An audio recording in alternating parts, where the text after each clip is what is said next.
जय हिंद प्यारे बच्चों। मैं डॉक्टर उमा पांडे स्वागत करती हूँ आपका इंस्टा संस्कृत में।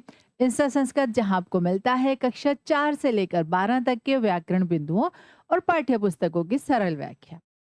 अब तक हम संस्कृत व्याकरण के अधिकतर बिंदु ले चुके हैं, उनके बारे में वीडियो बना चुके हैं और आशा है आपने उनको अच्छे से देख भी लिया होगा, समझ भी लिया होगा।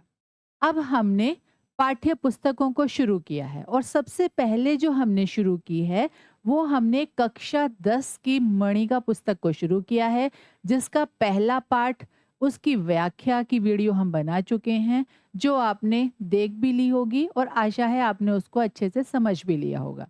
उसमें हमने पाठ की व्याख्या मतलब श्लोकों का अर्थ, उनके शब्दार्थ, उसके अन्वय आदि सब की विस्तृत रूप से चर्चा की, उसके बारे में विस्तृत रूप से बताया और समझाया।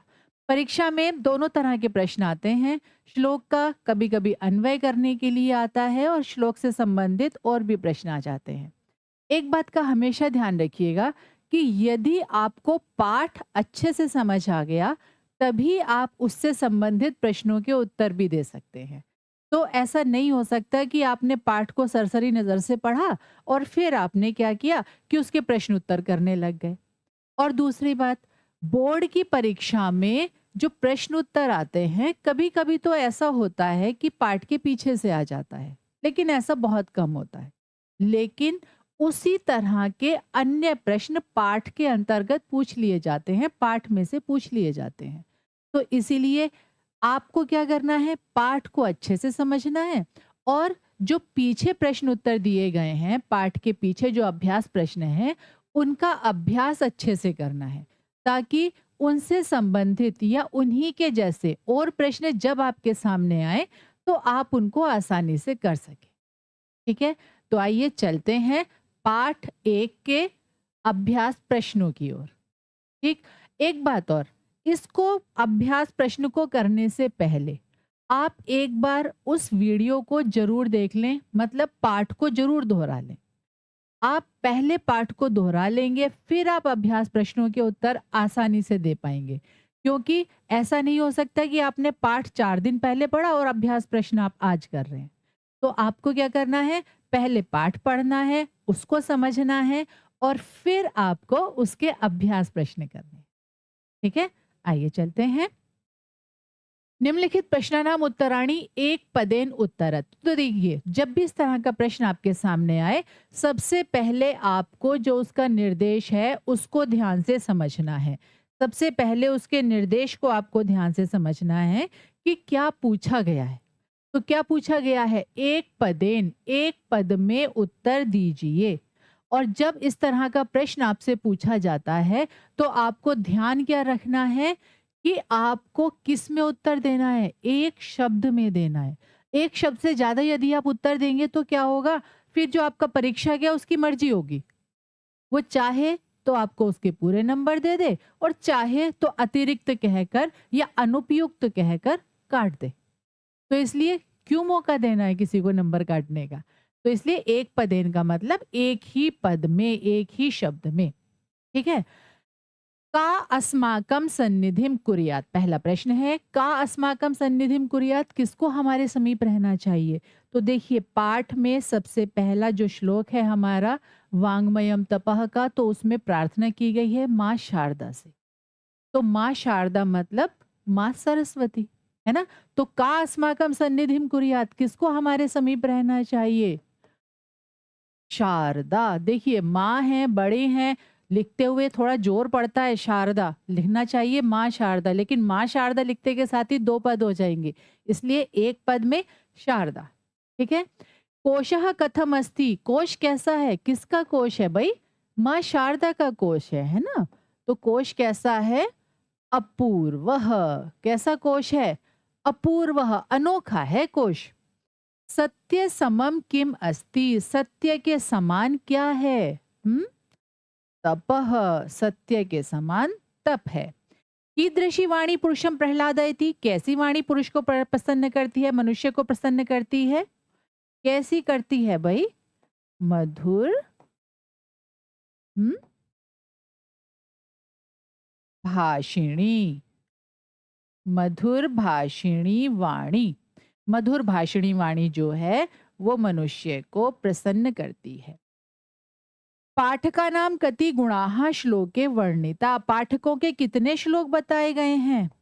षट, 6 गुण। स्वस्य मेधया कह पादम आदत्ते। अपनी बुद्धि से पादम माने चतुर्थांश कौन लेता है? छात्र लेता है। ठीक है, ये हुआ हमारा पहला प्रश्न। अब चलते हैं दूसरे प्रश्न की ओर। दूसरा प्रश्न क्या कहता है हमसे? दूसरा प्रश्न कहता है अधोलिखित प्रश्नानाम उत्तराणि पूर्ण वाक्येन लिखत। अब देखिए यहां हम क्या करेंगे, पूरे वाक्य में उत्तर देंगे। ठीक है, भारत्याः कोशः कीदृशः विद्यते। भारत्याः माँ भारती का कोश कैसा है? कैसा है माँ भारती का कोश? हम्म, भारत्याः कोशः अपूर्वः विद्यते। अपूर्व है यह जो व्ययतः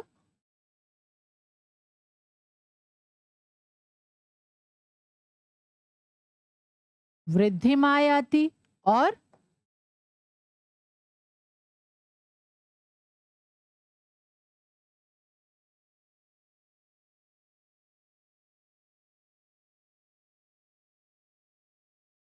य व्ययतः वृद्धिमायाति संचयात क्षयमायाति।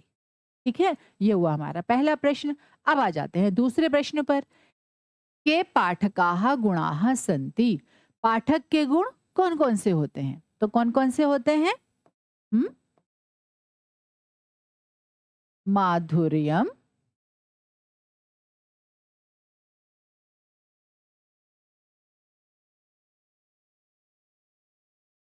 माधुर्यम,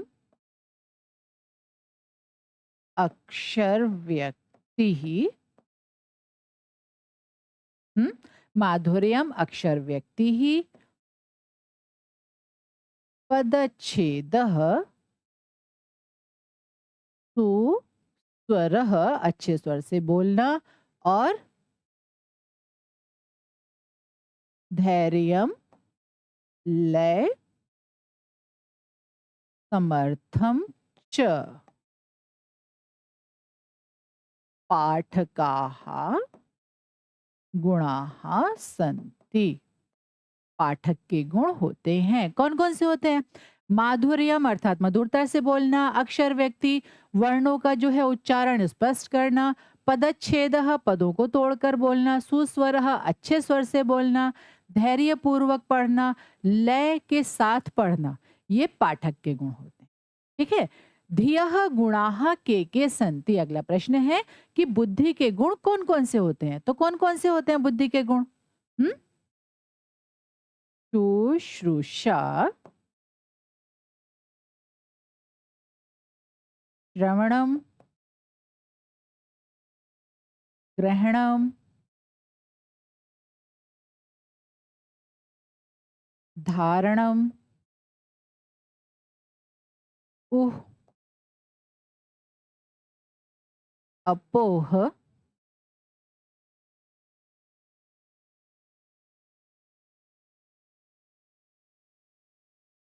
अर्थ विज्ञानम, तत्व ज्ञानम च, और क्या है? संति। कौन कौन से होते हैं? शुश्रूषा सुनने की इच्छा, सुनने की इच्छा के बाद उसको सुनना, सुनकर ग्रहण करना, ग्रहण करके उसको धारण करना, ऊह अपोह तर्क वितर्क करना, अर्थ को समझना, तत्व को समझना, क्या होते हैं? ये बुद्धि के गुण होते हैं। शिष्य विद्याया अर्जनम कथम करोति। शिष्य विद्या का अर्जन कैसे करता है? तो यहाँ पर क्या होगा? शिष्य पादम आचार्यात्।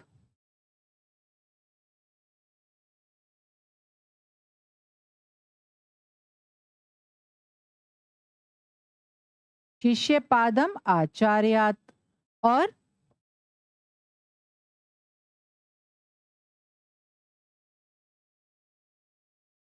पादम स्वमेधया, पादम कालेन, पादम च स बृहं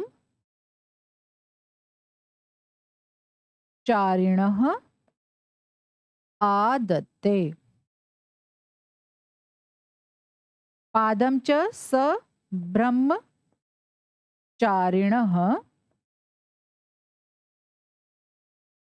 आदत्ते। इस प्रकार वो अपनी विद्या का अर्जन करता है। कैसे? पादम आचार्यात, चतुर्थांश आचार्यों से सीखता है, चतुर्थांश अपनी बुद्धि से सीखता है, चतुर्थांश समय से सीखता है और चतुर्थांश अपने जो उसके सहचर होते हैं, उसके सहपाठी होते हैं, उनसे सीखता है। ठीक है? फिर है कीदृशी शारदा सन्निधिम क्रियात, कैसी माँ शारदा को हमारे समीप रहना चाहिए। कैसी माँ शारदा? हम्म, शारद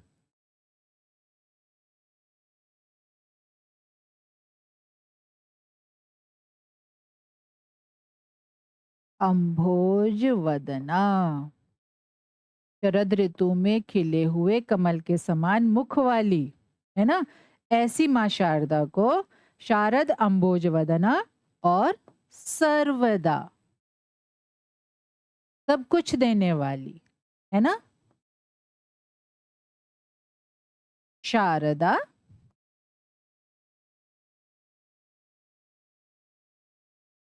सन्निधिम क्रियात। ठीक है? फिर आता है वांगमयम तपह किम उच्यते, वाणी का तप क्या कहलाता है? किसको कहते हैं वाणी का तप? तो किसको कहते हैं? हम्म, वाक्यम अनुद्वेगकरम, वाक्यम अनुद्वेगकरम। हम्म,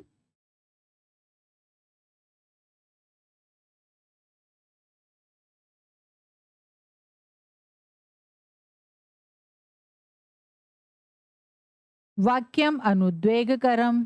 फिर सत्यम प्रियहितम, वाक्यम अनुद्वेगकरम सत्यम प्रियहितम। और हम्म,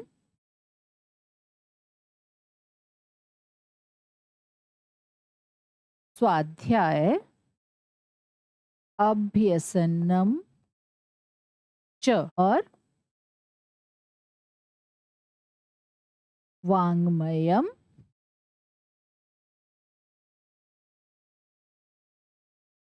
तपः उच्यते। ठीक है? वांग्मयम तपः उच्यते, वाक्यम अनुद्वेगकरम सत्यम प्रियहितम, स्वाध्याय अभ्यसनम च, स्वाध्याय और अभ्यास से युक्त जो वाणी होती है उसी को वाणी का तप कहा जाता है। ठीक है? ये हुए हमारे पूर्ण वाक्य में उत्तर। इनको ध्यान से आप पढ़ लें। इसी तरह के प्रश्न या हो सकता है इन्हीं में से कोई प्रश्न आपके परीक्षा पत्र में आपको मिल जाए। ठीक है? चलते हैं आगे। अगला जो प्रश्न है हमारा, क्या कहते हैं? स्थूल पदानी आधृत्य प्रश्न निर्माणम कुरुत, स्थूल पदों को आधार बनाकर प्रश्नों का निर्माण कीजिए। अब देखिए इसमें क्या है, वैसे हम इसकी एक वीडियो अलग से बना चुके हैं प्रश्न निर्माण के लिए, और उसमें आपको क्या है कि प्रश्न निर्माण विस्तृत रूप से सिखाया गया है, बहुत ही सरल तरीके से और बहुत ही विस्तार से आपको बताया गया है। लेकिन यहाँ पर हम उतने विस्तार से तो नहीं उसके बारे में बात कर सकते हैं, लेकिन फिर भी जो जरूरी है उसको दोहरा लेते हैं। जैसे जो भी आपका स्थूल पद होगा, जो विभक्ति जो वचन उस स्थूल पद की होगी, वो ही विभक्ति वो ही वचन हम किस में लगाएंगे? प्रश्नवाचक शब्द की रखेंगे, यहाँ प्रश्नवाचक शब्द में लगाएंगे, उसके रूप में लगाएंगे। ठीक है? जैसे शारदा सर्वदा अस्माकम समीपे वसेत, तो यहाँ पर शारदा, अब देखिए इसको समझ लीजिए। शारदा तो ये क्या है? स्त्रीलिंग प्रथमा विभक्ति, है ना? तो हम क्या करेंगे, प्रश्नवाचक शब्द की भी स्त्रीलिंग और प्रथमा विभक्ति लिखेंगे यहाँ पर, का, और बाकी का शब्द वाक्य आप ऐसे ही लिख देंगे और फिर अंत में प्रश्न चिन्ह लगाएंगे। ठीक है। दूसरा, भारत्याः कोशः अपूर्वः। अब देखिए, भारत्याः यहाँ पर क्या है, षष्ठी विभक्ति एक वचन, तो इसका क्या बनेगा यहाँ पर, किम शब्द षष्ठी विभक्ति एक वचन का हमने यहाँ प्रयोग कर लिया और बाकी का वाक्य हम ऐसे ही लिख देंगे, प्रश्नवाचक चिन्ह लगाएंगे, बन गया प्रश्न। मधुर भाषणी वाणी पुरुषम प्रहलादयति। देखिए, पुरुषम क्या, पुल्लिंग द्वितीय विभक्ति एक वचन, तो यहाँ पर क्या आना चाहिए पुरुषम की जगह पर, कम, और बाकी का समान। ठीक है। पाठकस्य षट गुणाः सन्ति। जब भी संख्या से संबंधित कोई प्रश्न पूछा जाता है तो वहां पर कति शब्द का प्रयोग होता है, तो यहाँ हमने लिख दिया कति और बाकी का ऐसे ही आ जाएगा। सत्येन समम सुखम नास्ति। सत्येन तृतीय विभक्ति एक वचन, तो प्रश्नवाचक जो हमारा शब्द है उसकी हम लगाएंगे क्या, तृतीय विभक्ति एक वचन, क्या है, केन, और बाकी का समान। ठीक। अनुद्वेगकरम वाक्यम वाङ्मयम तपः उच्यते। अनुद्वेगकरम वाक्यम, अनुद्वेगकारी जो वाक्य होता है, जिससे उद्वेग ना हो ऐसा जो वाक्य होता है, तो कीदृशम यहाँ पर क्या आ जाएगा, कीदृशम वाक्यम, और बाकी का आपका समान आ जाएगा। रागस्य विलोमः त्यागः। राग का विलोम क्या होता है, त्याग होता है, और यहाँ पर क्या है, राग का षष्ठी विभक्ति, तो यहाँ पर आ गया हमारी भी षष्ठी विभक्ति।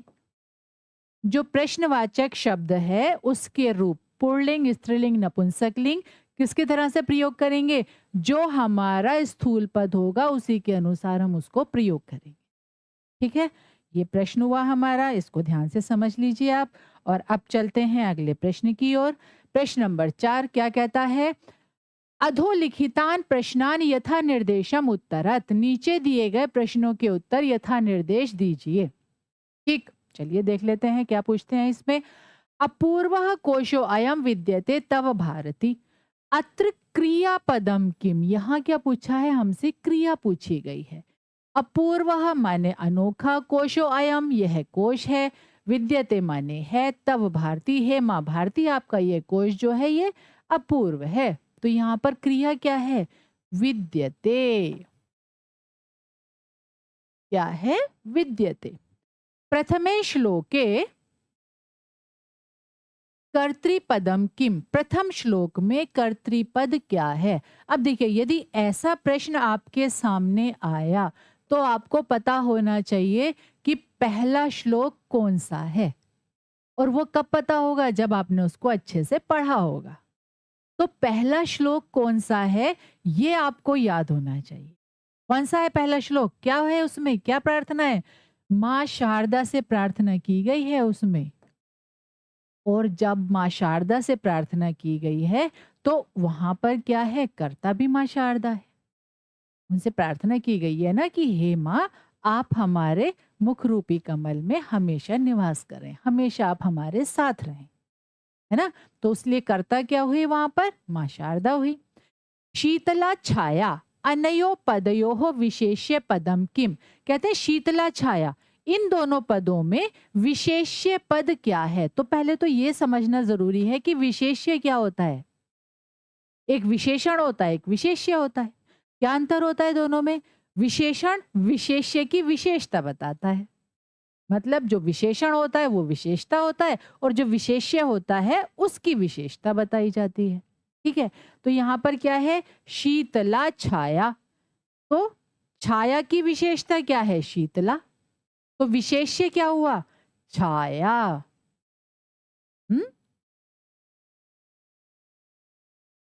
विशेष्य हुआ यहाँ पर छाया। अगर इसकी जगह विशेषण पूछा जाता तो हम शीतला लिख देते। घुमा फिरा कर भी आ सकता है प्रश्न, हो सकता है आपसे विशेषण पूछ लिया जाए, इसीलिए इन दोनों को ध्यान से समझ लें। उद्वेगकरम इति पदस्य विलोम पदम पाठात चित्वा लिखत, कहते हैं उद्वेग कर, इस पद का विलोम शब्द पाठ से चुनकर लिखिए। क्या होगा? अनुद्वेग करम। उद्वेग करम जो उद्वेग को उत्पन्न करे, और अनुद्वेग करम जो उद्वेग को उत्पन्न ना करे। शुश्रूषा श्रवणम चैव ग्रहणम धारणम तथा अस्मिन् वाक्ये श्रोतुम इच्छा इत्यर्थे किम पदम प्रयुक्तम। शुश्रूषा सुनने की इच्छा, श्रवणम सुनना, चैव ग्रहणम और उसको ग्रहण करना और धारण करना। तो यहाँ पर कहते हैं कि इसमें श्रोतुम इच्छा, इसके लिए कौन सा पद प्रयुक्त किया गया है? सबसे पहला शुश्रूषा।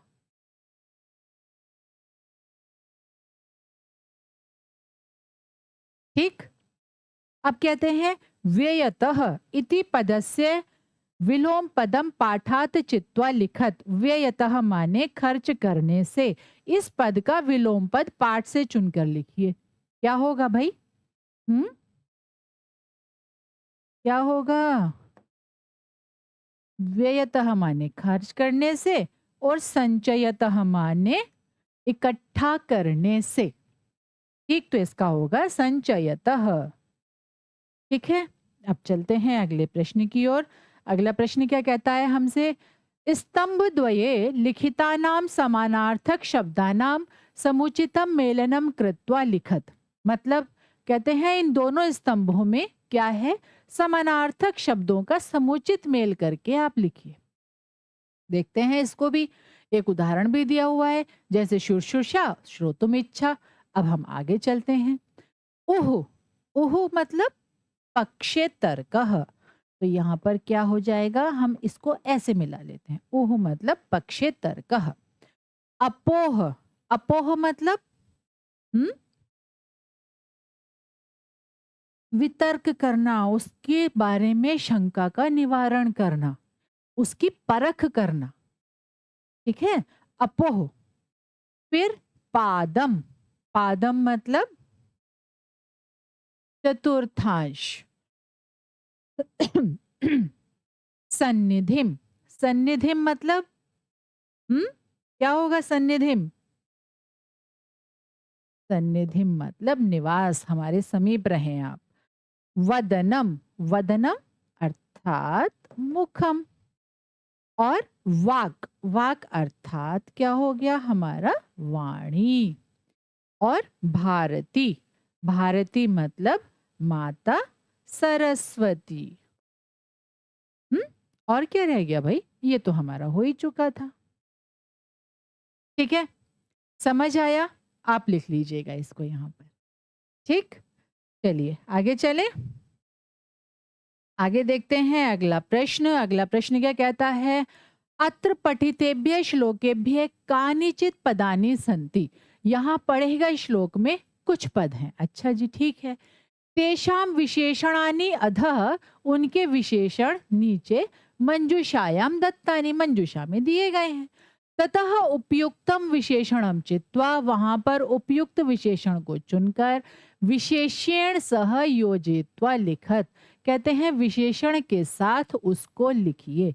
मतलब हमें यहाँ पर भी क्या करना है? विशेषण और विशेष्य को मिलाना है। विशेष्य के अनुसार विशेषणों को छांटकर लिखना है। मैंने कहा था ना, आप अभ्यास प्रश्नों को तब कर पाएंगे जब आपने पाठ को ध्यान से पढ़ा होगा। अगर आपने पाठ को ध्यान से पढ़ा है, फिर ये प्रश्न आपके लिए खेल के समान है। बड़ी आसानी से, बड़ी सरलता से आप इसको कर सकते हैं। लेकिन अगर पाठ को ध्यान से नहीं पढ़ा है, जल्दबाजी में पढ़ लिया है, बस फटाफट खत्म करो ऐसे पढ़ लिया है, तो फिर अभ्यास प्रश्न आपको परेशान कर देंगे, है ना? तो इसलिए पहले पाठ को दोहराना जरूरी है। आइए देखते हैं वाणी। तो वाणी कैसी होनी चाहिए? वाणी कैसी होनी चाहिए? मधुर भाषिणी। कैसी वाणी? मधुर भाषिणी, जो मधुरता से बोली गई है। फिर आता है छाया। तो छाया कैसी? शीतला। शीतला, शारदा, माँ शारदा। कैसी है माँ शारदा? सब कुछ देने वाली, सर्वदा सब कुछ देने वाली। और चक्षु चक्षु मतलब नेत्र। तो नेत्रों की तुलना किससे की गई है भाई? हम्म विद्या समम, विद्या के समान बताया गया है नेत्रों को, है ना। और फिर क्या कहते हैं? सलीलम। सलीलम मतलब कैसा है जल? हम्म शीतलम सलीलम, कैसा है? शीतल है। तपह, तपह कैसा? हम्म वांगमयम तपह। वांगमय तप के बारे में बात की गई है ना, वाणी के तप के बारे में बात की गई है। कोश कैसा है? अपूर्व। और वाक्यम कैसा? कैसा वाक्य? हम्म वाक्य कैसे अच्छे लगते हैं? जो प्रिय भी हो और हितकारी भी हो, प्रिय हितम।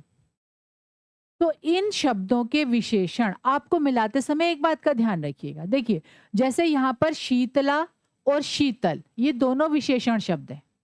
शीतला भी है और शीतल भी है। तो यहाँ हमें क्या ध्यान रखना है कि देखिए, शीतला किसके लिए आएगा? छाया के लिए, स्त्रीलिंग। जिस लिंग में आपका विशेष्य होता है, विशेष्य यदि आपका पुल्लिंग में है तो विशेषण भी पुल्लिंग में होगा। विशेष्य यदि आपका स्त्रीलिंग में है तो विशेषण भी स्त्रीलिंग में होगा। और विशेष्य यदि नपुंसक लिंग में है, जैसे सलीलम का है, तो विशेषण भी नपुंसक लिंग में ही होगा। ये ध्यान रखिएगा, ठीक है।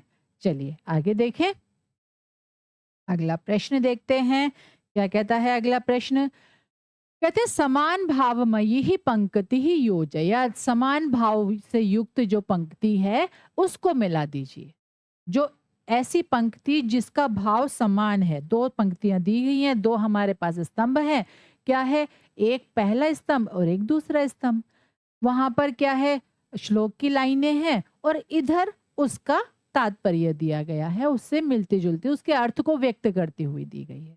हमें क्या करना है? उसको पढ़ना है और उससे संबंधित, उससे उसी के अर्थ जैसी हमें पंक्ति यहां से चुननी है। जैसे नास्ति विद्या समम चक्षु, तो क्या होगा इसका? विद्या के समान कोई चक्षु नहीं है। मतलब क्या होगा? तो यहां पर देखिए, सर्वस्य लोचनम शास्त्रम। जो आंखें हैं वो शास्त्रों के रूपी होती हैं, शास्त्र रूपी होती हैं। आंखें शास्त्रों के जैसी होती हैं। अगर आपके पास ज्ञान का अर्जन आपने किया है, शास्त्र रूपी नेत्र आपके पास हैं, तो आप इस दुनिया को, इस दुनिया के जो इसमें ज्ञान समाहित है उसको आप समझ पाएंगे, उसको देख पाएंगे, है ना। तो सर्वस्य लोचनम शास्त्रम, पहले का क्या हो गया? ग हो गया, ठीक है। अब देखते हैं दूसरा। व्ययतः वृद्धिम आयाति, खर्च करने से जो बढ़ता है। क्या? व्ययतः वृद्धिम आयाति, तो यहाँ पर क्या होना चाहिए? ग, है ना। खर्च करने से जो दत्ता भवति विस्तृता। उसके बाद वदनाम्बुजे सन्निधिम क्रियात। वदनाम्बुजे, हमारे मुख रूपी कमल में आप सन्निधिम क्रियात, आप रहें, आप हमारे साथ रहें। यहां पर आ जाएगा क। फिर है मधुर भाषणी वाणी पुरुषम प्रहलादयति। मधुर भाषणी जो वाणी है वो मनुष्य को प्रसन्न करती है। तो ये देखिए यहाँ आ जाएगा हमारा ख। वांग माधुर्यात नान्यदस्ति प्रियत्वम, वाणी की मधुरता से प्रिय तो कुछ भी नहीं होता। पादम स ब्रह्मचारी भी शिक्ष्यते सह पाठी भी। घ, ठीक है। ये हुआ हमारा प्रश्न नंबर 7। ठीक, अब चलते हैं आगे, अगला प्रश्न देखते हैं। क्या कहता है अगला प्रश्न हमसे? अगला प्रश्न कहता है रेखा चित्रम पूरयत, रेखा चित्र को पूरा कीजिए। ये देख लेते हैं। शिष्य पादम आदत्य, जो एक शिष्य होता है वो पादम आदत्य मतलब एक चतुर्थांश जो होता है वो ग्रहण करता है अपनी शिक्षा का। जितनी भी शिक्षा एक शिष्य अपने पूरे जीवन पर्यंत वो अर्जन करता है, जितनी भी शिक्षा का, तो उसका वो चतुर्थांश अलग अलग जगह से प्राप्त करता है। कैसे करता है? एक चतुर्थांश प्राप्त करता है आचार्य से, फिर शिष्य पादम आदत्ते, यहाँ पर क्या आना चाहिए? हम्म, कालेन समय से। फिर स्व मेधया अपनी बुद्धि से। और फिर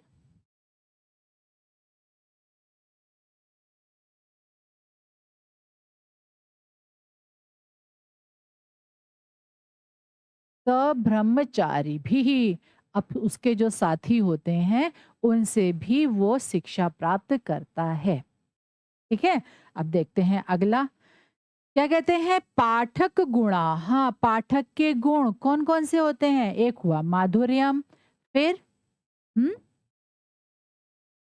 अक्षर व्यक्ति ही, अक्षरों को स्पष्ट रूप से बोलना। फिर उसके बाद क्या होगा? पदच्छेद, पदों को तोड़कर बोलना। उसके बाद है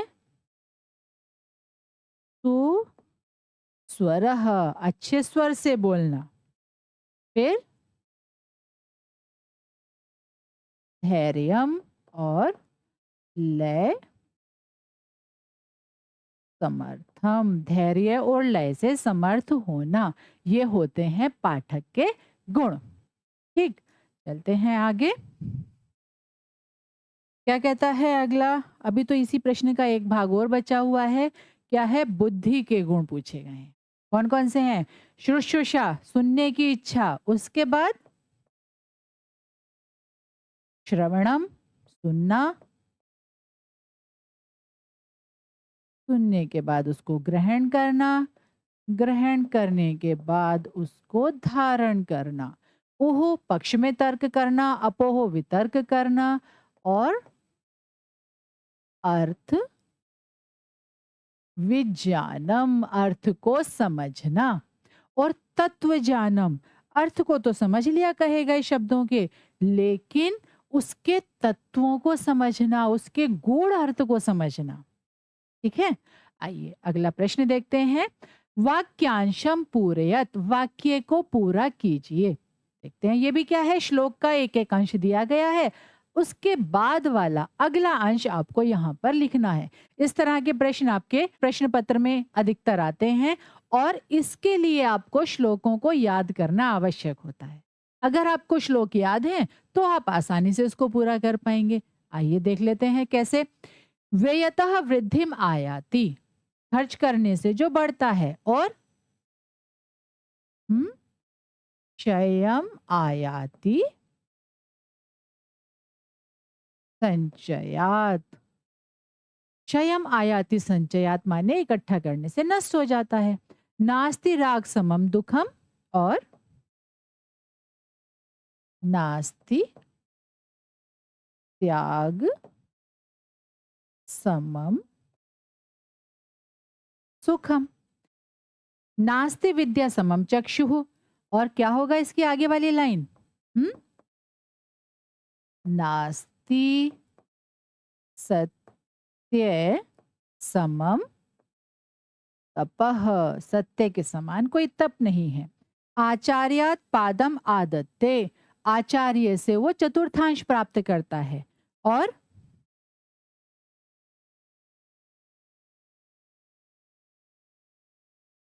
पादम आदत्ते स्व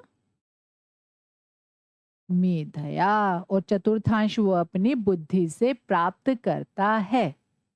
ठीक है, आइए चलते हैं आगे।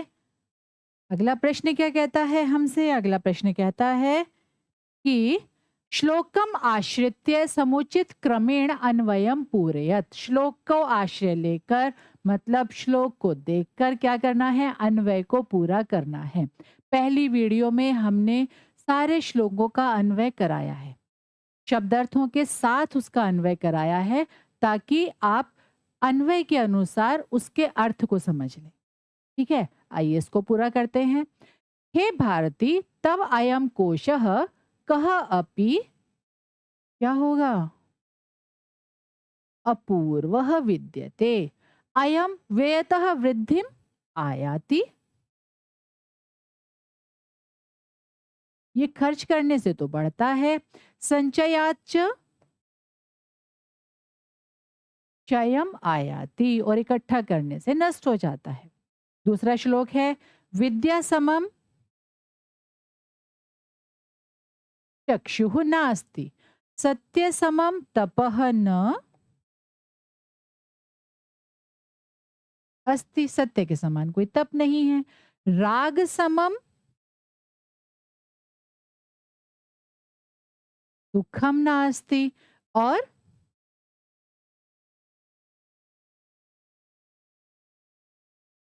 त्याग समम सुखम न अस्ति, त्याग के समान सुख नहीं है। यत वाक्यम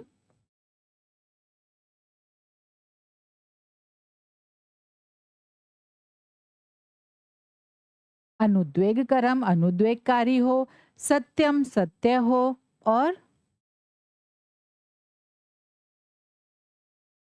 प्रिय हो हितकारी हो, तथा स्वाध्याय अभ्यसनम च स्वाध्याय और अभ्यास से युक्त हो, एव ऐसा ही वाक्य क्या होता है?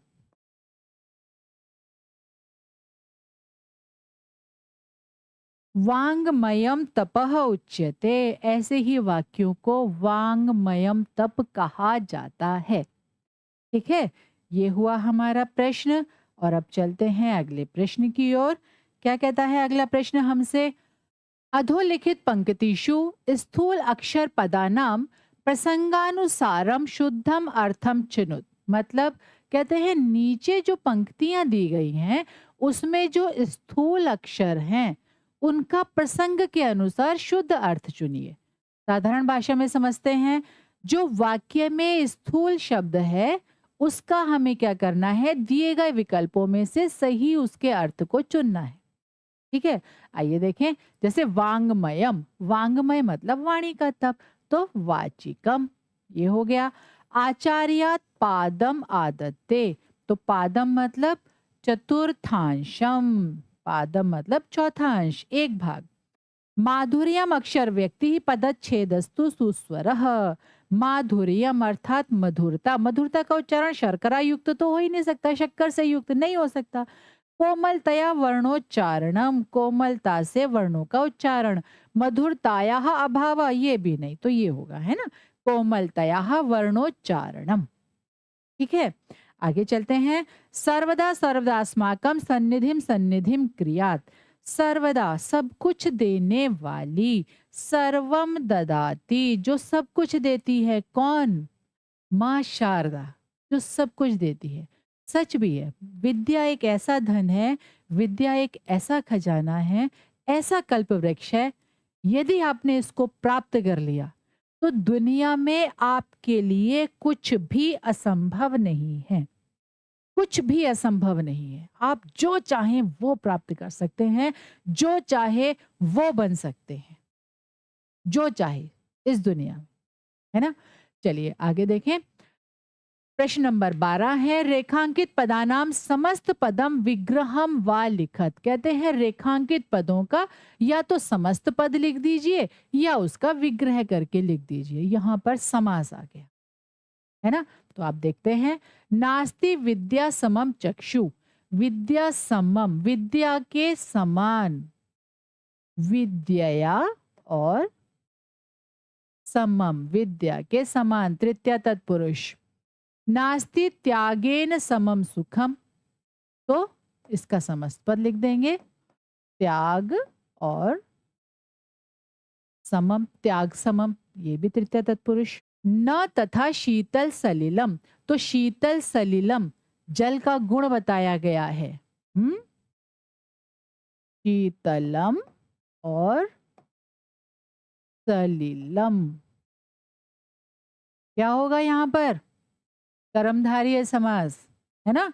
न चंदनस्य रसः, चंदनस्य रसः, इसका समस्त पद क्या बनेगा? हम्म,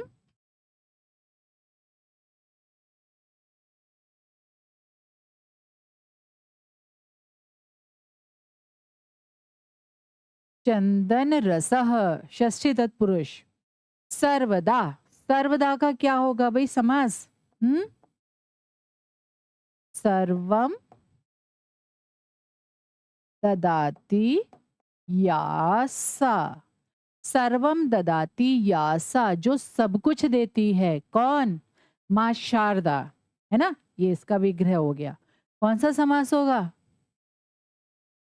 बहुव्रीहि।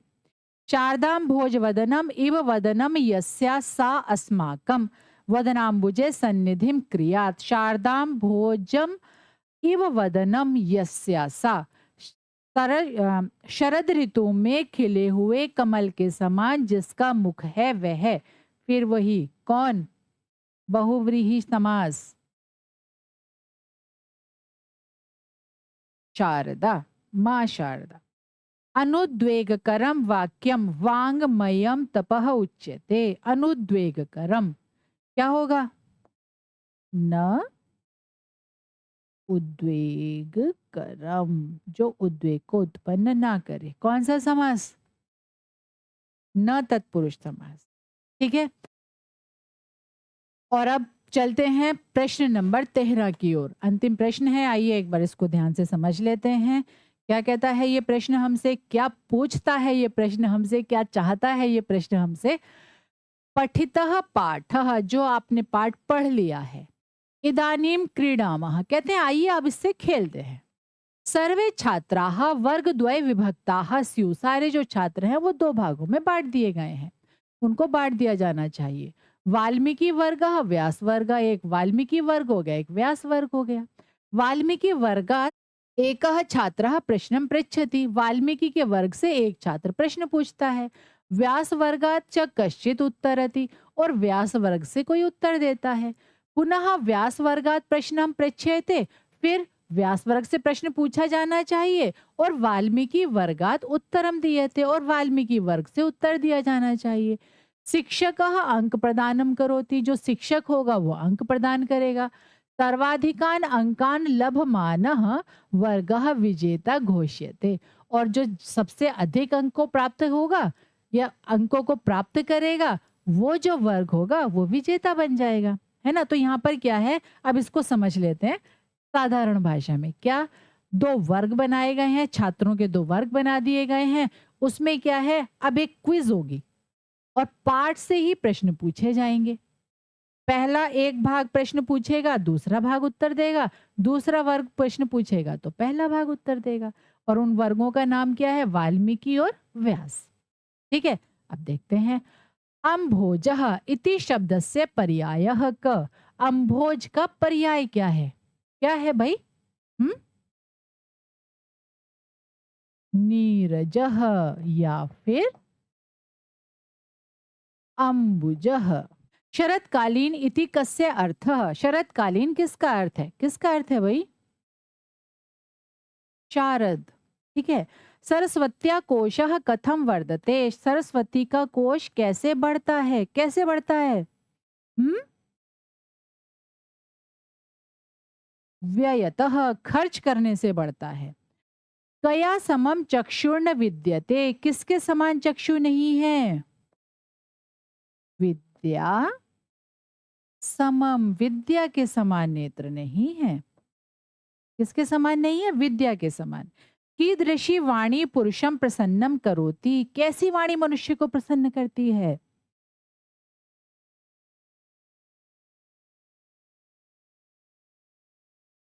मधुर भाषिणी वाणी, मधुरता से बोली गई वाणी।